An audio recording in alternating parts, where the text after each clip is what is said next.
Excelente, ya. Entonces, a ver, para efectos de la grabación, reitero el objetivo de la clase de hoy, que tiene que ver con caracterizar el periodo parlamentario en Chile, algunas de las características principales, ¿no es cierto?, centrado en cómo el Congreso, en cómo el Parlamento va a ser el poder del Estado que va a tomar mayor protagonismo, va a tener una hegemonía, ¿no es cierto?, bastante relevante entre el periodo que comprende desde 1891 hasta 1925. Y en primera instancia vamos a revisar un video que va a resumir un poco este tipo de características del régimen parlamentario, y luego vamos a hablar en base a un PowerPoint sobre esta crisis, ¿no es cierto?, de la oligarquía política. Mañana vamos a ver también que hoy día revisamos, ¿no es cierto?, esta crisis de la oligarquía. Mañana vamos a revisar la crisis del proletariado, ¿sí?, en base a un concepto clave que es la cuestión social. Así que presten atención al video para que empecemos a introducir, ¿no es cierto?, esta temática referente a la crisis de la oligarquía. Periodo parlamentario en Chile.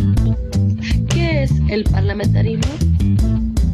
Es un sistema de gobierno donde el poder legislativo cae en manos del Parlamento. Este controla el accionar del presidente. Características del parlamentarismo: el predominio de la oligarquía o clase alta. Política en los círculos. Las decisiones políticas se resolvían en clubes como la Unión.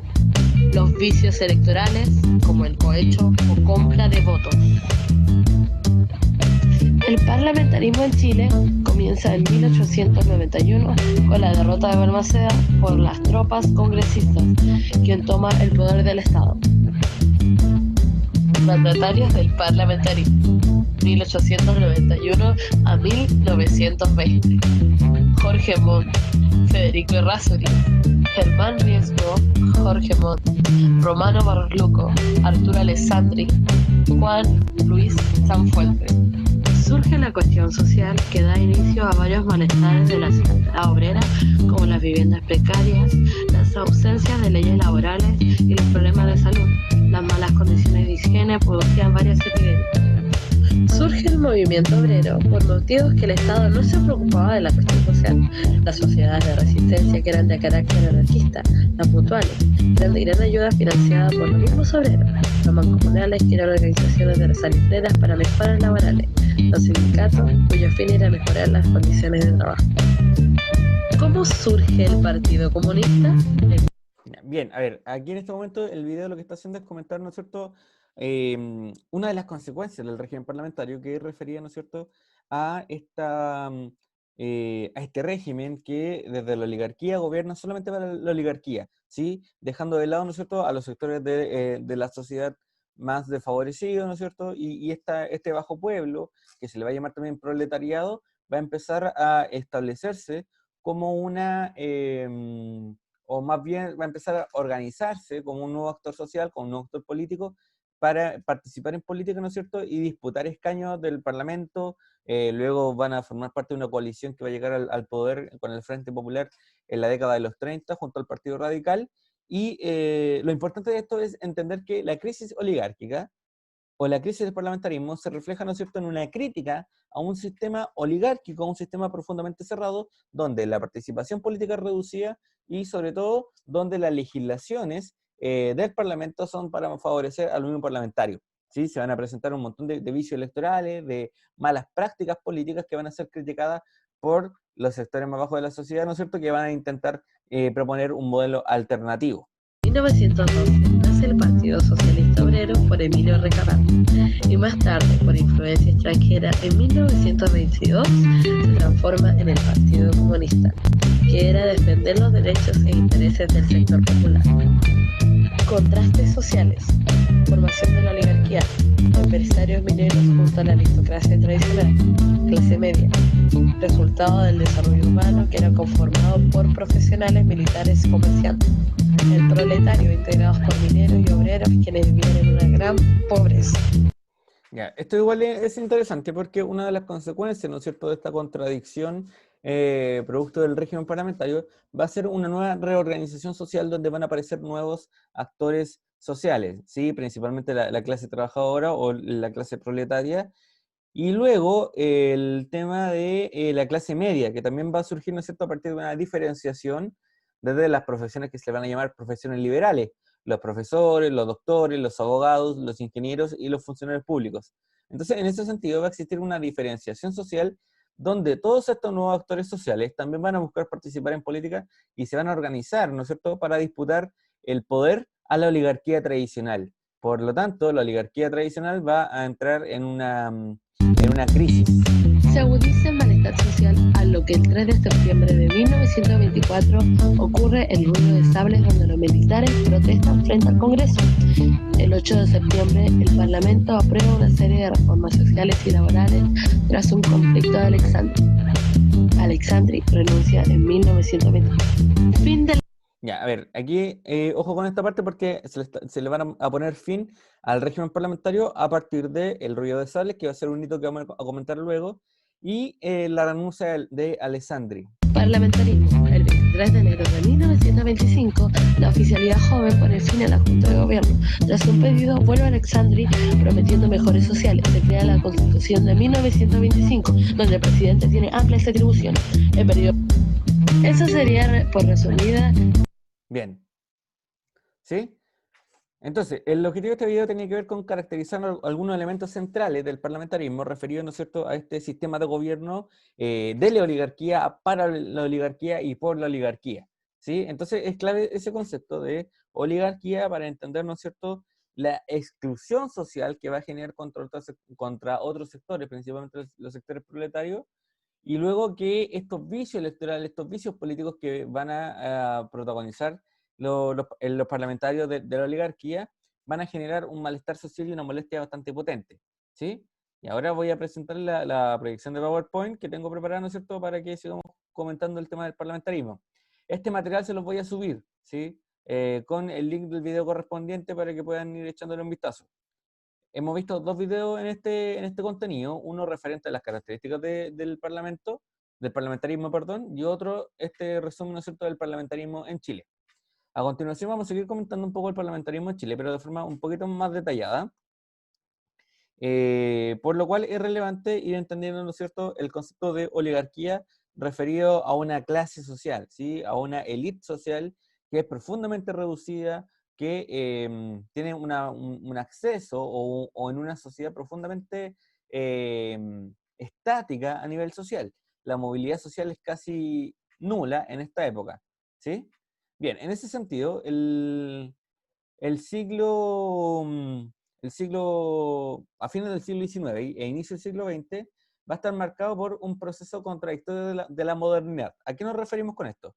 Que la modernidad hace referencia a la instalación de las industrias, por ejemplo, salitreras, que se van a generar después de la Guerra del Pacífico, donde Chile vence, ¿no es cierto?, a la Confederación Perú-Boliviana y se queda con amplios territorios del norte que eran ricos en salitre, ¿sí? Esa oportunidad laboral que ofrece la industria salitreras va a atraer a muchos migrantes que vienen del campo hacia la ciudad, ¿sí? Eso es súper relevante entenderlo porque va a ser clave también para entender la cuestión social más adelante, ¿sí? En ese sentido, esta contradicción de la modernidad hace referencia a que, claro, hay más recursos, hay más oportunidades laborales, pero también va a generar una pobreza marginal, un desarrollo, ¿no es cierto?, de las desigualdades en un nivel muy álgido, ¿sí? Y estas desigualdades también se van a entablar o se van a presentar, ¿no es cierto?, como se van a traducir en críticas al sistema parlamentario porque es un sistema de gobierno que no atiende a las necesidades de la pobreza urbana, ¿sí? El sistema parlamentario, insisto, es un sistema de la élite que gobierna de forma súper cerrada y que no va a presentar políticas de mejoras sociales como por ejemplo la construcción de más hospitales o la construcción de escuelas o la construcción de políticas sociales, ¿no es cierto?, que vengan a mejorar las condiciones de miseria y de pobreza en las cuales vivía el sector más bajo de la sociedad, ¿sí?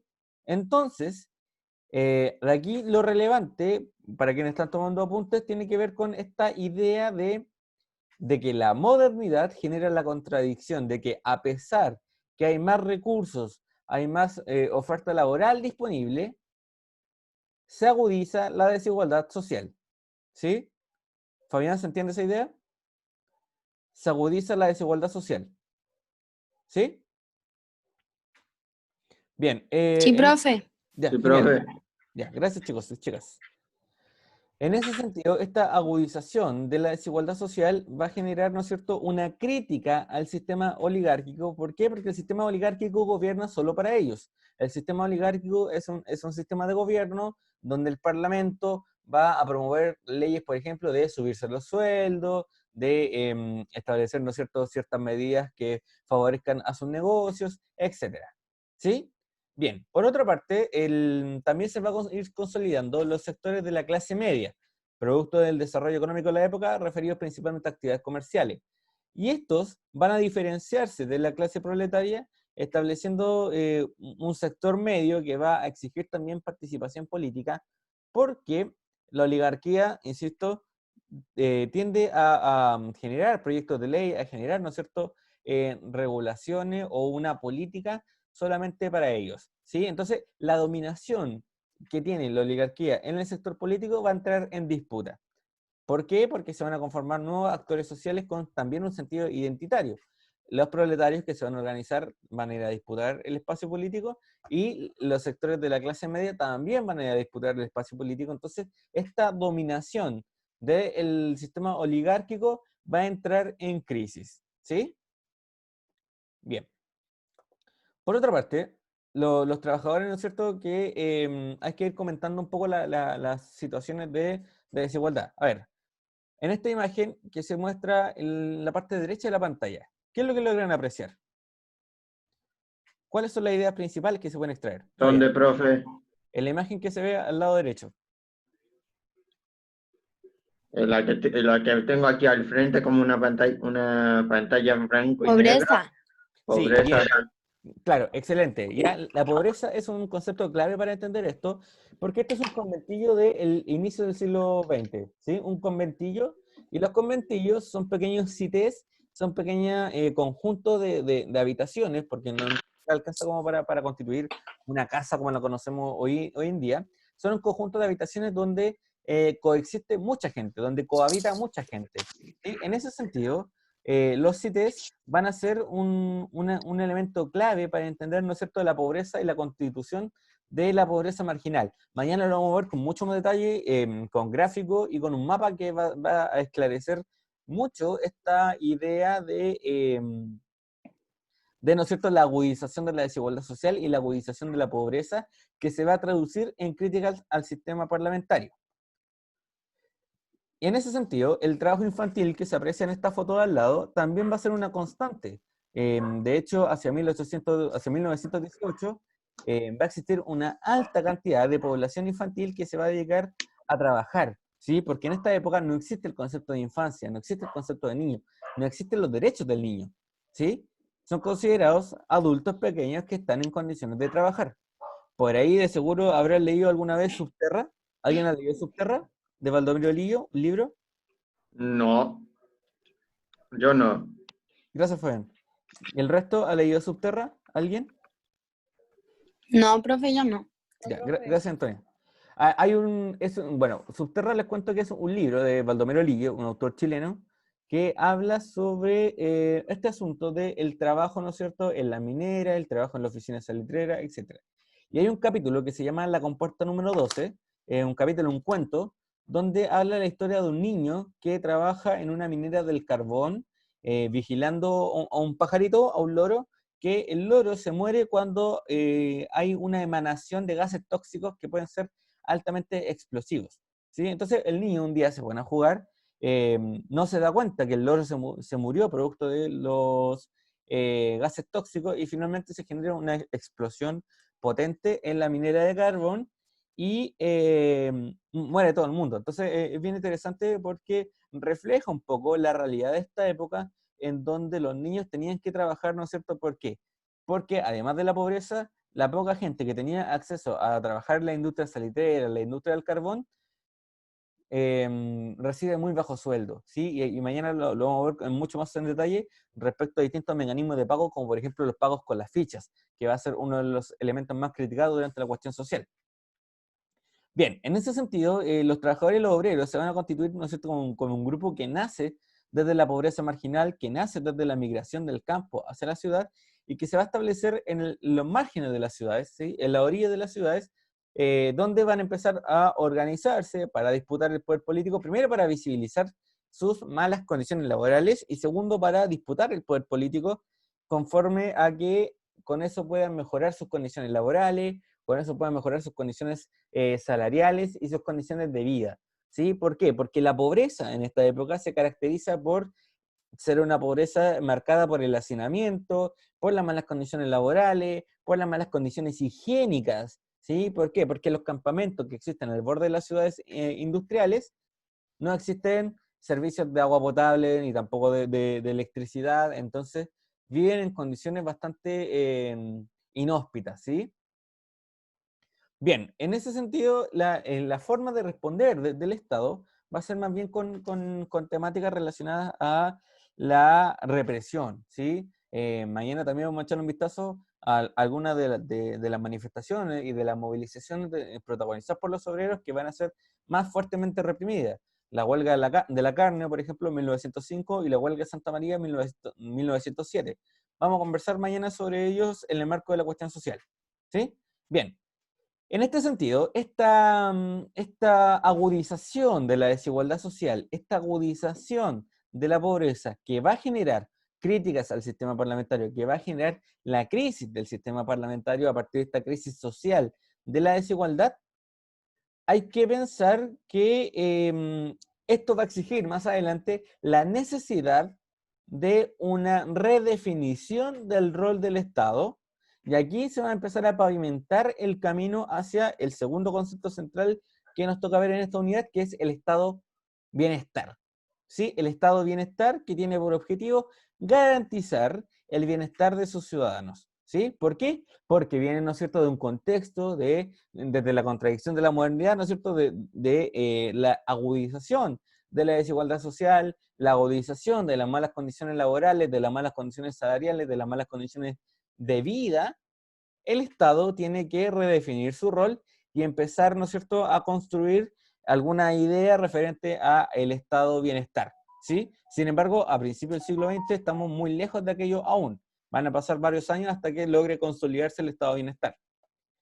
En ese sentido, el fin del sistema parlamentario va a entrar en esta crisis, ¿no es cierto?, producto de la desigualdad social y producto de las críticas al sistema parlamentario, producto de de la acción de la aparición, ¿no es cierto?, de nuevos actores sociales. El sistema parlamentario va a entrar en crisis, ¿sí? En este sentido, desde 1920, la elección presidencial de Alessandri va a ser especial. ¿Por qué? Porque Alessandri va a ser el primer candidato presidencial hasta este momento que va a intentar responder a la cuestión social, que va a intentar responder a las problemáticas sociales que aquejaban a los sectores de la clase proletaria, y eso va a generar problemas, ¿sí? Va a generar constantes problemas, principalmente con la misma élite oligárquica, ¿sí? Y esta élite oligárquica va a, como estaba acostumbrada, ¿no es cierto?, y tenía estas dinámicas legales de definir y regular mucho al presidente e incluso destituirlo en algunos momentos, ¿sí? Va a generar conflictos, ¿sí? Alessandri finalmente no puede concretar su programa producto de los constantes obstáculos que le ofrece el sistema parlamentario. ¿Por qué? Porque Alessandri en esta época quiere solucionar la cuestión social, pero el sistema parlamentario quiere mantener sus privilegios, ¿sí? La oligarquía quiere Profe, mantener sus privilegios. Fabián, cuéntame. no entiendo lo de Alessandri aún. Ya mira, te explico nuevamente, no hay problema. Alessandri fue un presidente que se eligió en 1920, ¿sí? Y en esta época existía mucha pobreza, existía mucha desigualdad social, y Alessandri dijo, ya, a ver, yo voy a intentar dar solución a la pobreza, voy a dar solución a la desigualdad social, y voy a dar solución a las mejores condiciones laborales, mejores condiciones sociales que requieren los sectores proletarios, ¿sí? Alessandri quiere Sí. gobernar, ¿no es cierto?, e instalar una serie de políticas sociales que mejoren la vida de la ciudadanía en general. Sin embargo, hay alguien que se va a oponer a Alessandri. ¿Y quién va a ser? La oligarquía. ¿Por qué? Porque la oligarquía parlamentaria, este grupo, recuerden que oligarquía se referencia como a la clase alta. La oligarquía Ya. parlamentaria está acostumbrada desde 1891 a legislar conforme a leyes que los beneficien solamente a ellos mismos, ¿sí? En ese sentido, la oligarquía va a frenar las intenciones y las distintas propuestas que va a ir elaborando, ¿no es cierto?, Alessandri, ¿sí? La oligarquía y el parlamento va a obstaculizar, va a dificultar mucho el trabajo que tiene Alessandri de intentar implantar una serie de políticas sociales.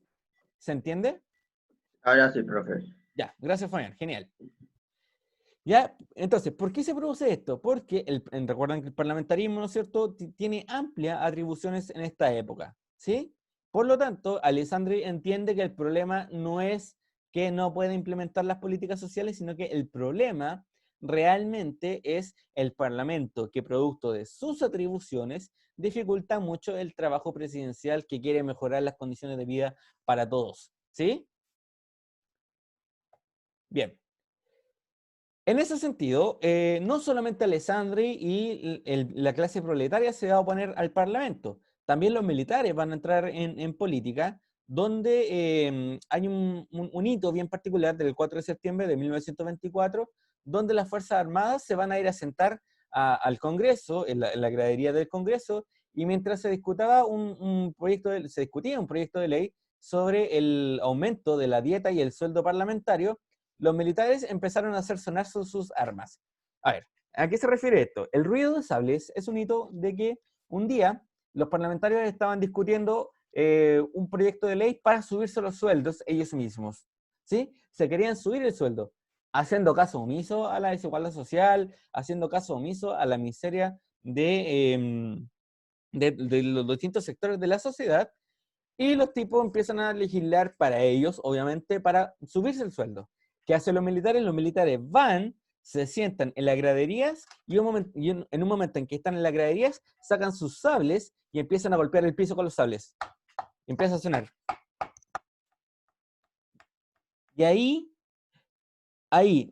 recién después de ese acto, ¿no es cierto?, de este acto de protesta, que en el fondo es una amenaza, ¿sí? En el fondo es una amenaza de que si el Parlamento sigue teniendo ese tipo de conducta, de seguir gobernando y legislando solamente para su beneficio, los militares se van a alzar, ¿sí? En ese sentido, ahí el Congreso evidentemente entró en un conflicto, donde, a ver, aquí lo dice, el grupo de militares jóvenes hicieron sonar sus armas en la gradería del Congreso. Este desacato derivó en la redacción de un petitorio en el que se exponía la voluntad Es de los como militares. pegar un balazo al aire, profe. Claro, Pero, claro. profe, ¿el Sería algo Estado similar. mandaba a los militares para que hicieran eso? No, los militares, o sea, seguramente tiene que habido algún nexo con Sí, pues Alessandro. yo creo que sí, Claro, porque con como Alessandro. ellos, sí. Porque los Pero, militares... pero en esta época lo que sí es seguro es que los militares tenían una visión contraria a la del Parlamento, ¿sí?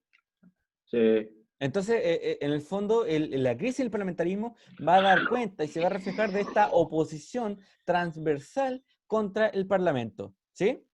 Bien, en ese sentido, lo anterior, esta disputa entre los militares y entre el Parlamento, va a generar la renuncia de Alessandri. Alessandri entiende que él no puede gobernar mientras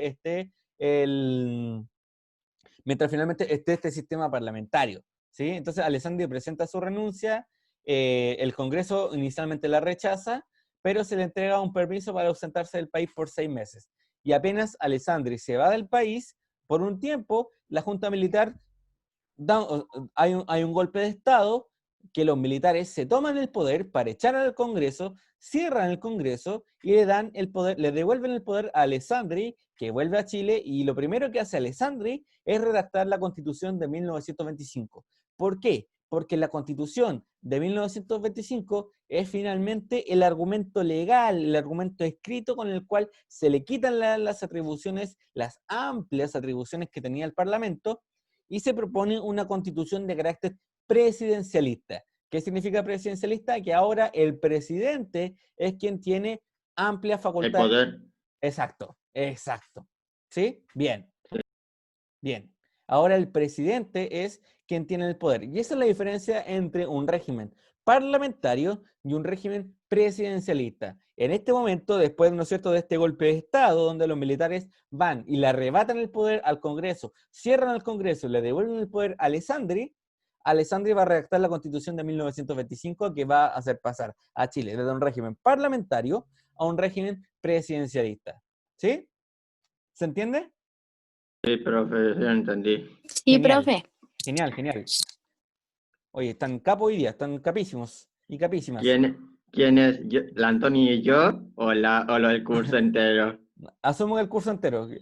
Ya, quiero asumir que el curso entero. Ya, bien. A ver, en resumen, la crisis del parlamentarismo va a hacer referencia, ¿no es cierto?, a esta idea de entender que hay una clase, la oligarquía, que gobierna solamente para ellos, y esta oligarquía va a intentar implantar una suerte de gobierno, de modelo de sociedad que beneficia solamente a sus intereses. ¿Sí? Sí, Bien. ¿Hay alguna duda respecto al régimen parlamentario? no. No, profe. Ya, genial. Gracias, Antonio. Gracias, Fabián. Ya, el resto espero que tampoco tenga dudas porque no se han manifestado hasta el momento, ¿sí? Así que, a ver, eso. Mañana vamos a trabajar con el concepto de la cuestión social, porque hoy día, si vimos la crisis, ¿no es cierto?, y caracterizamos la crisis del sistema oligárquico, mañana vamos a trabajar con la crisis social que viven los sectores más bajos de la sociedad, lo que se le va a llamar la clase proletaria, y que va a desencadenar también esta acción, o más bien la aparición de nuevos actores sociales que se van a organizar para participar en política, disputar el poder político, y una vez que disputen el poder político, puedan implementar las distintas políticas sociales que necesitan para mejorar la calidad de vida de la población. ¿Sí? Sí, profe. Excelente. Ya, chiquillos, entonces les mando un abrazo y quedaríamos listos por hoy. Les Chao, voy a subir profe. el material. Chao, Antonio, que estén súper bien. Chao, profe. Cuídese. Igual ustedes, chao, chao.